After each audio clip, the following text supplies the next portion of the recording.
আমরা এবার মোহাম্মদপুরে সীতারাম রায়ের যে রাজবাড়ি সেইখানে যাচ্ছি।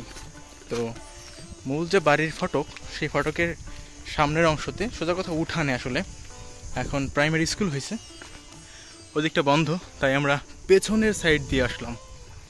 কতগুলি লিখে রাখছে সবাই।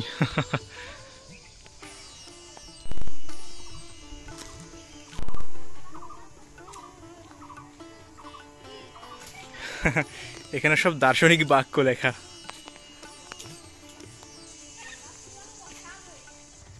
এই যে সীতারাম রাজার রাজবাড়ির প্রধান ফটক,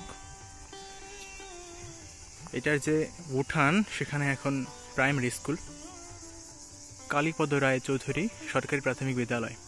তো মূলত এটা হচ্ছে মূল বাড়ি,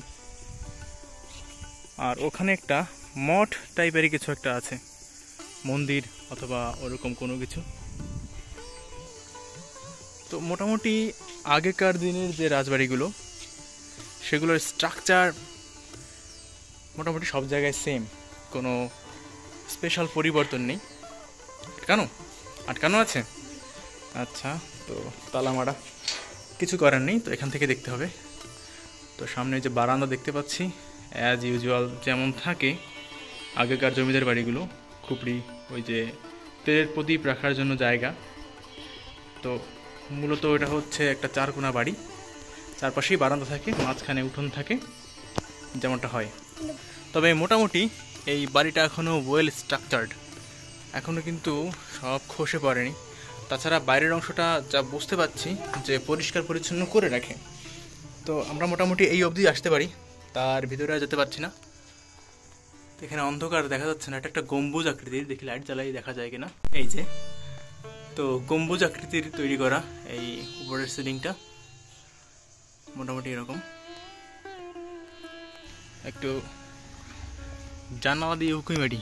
হ্যাঁ, এই তো। তো মোটামুটি ভিতরে কি মোটামুটি বোঝা যাচ্ছে।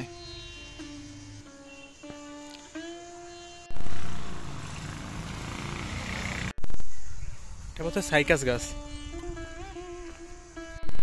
সামনের এই অংশে কিন্তু এটা হাতির সুর, আর এইটা মূলত গজদন্তের আকারে তৈরি করা মনে হয়, হাতি দেখে বললাম আর কি। হাতির কপাল ফেটে গেছে।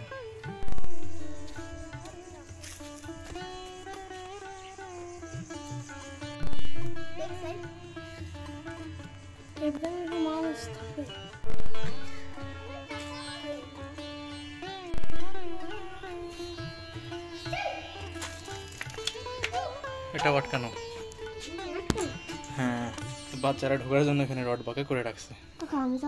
না না, থাক, চলো।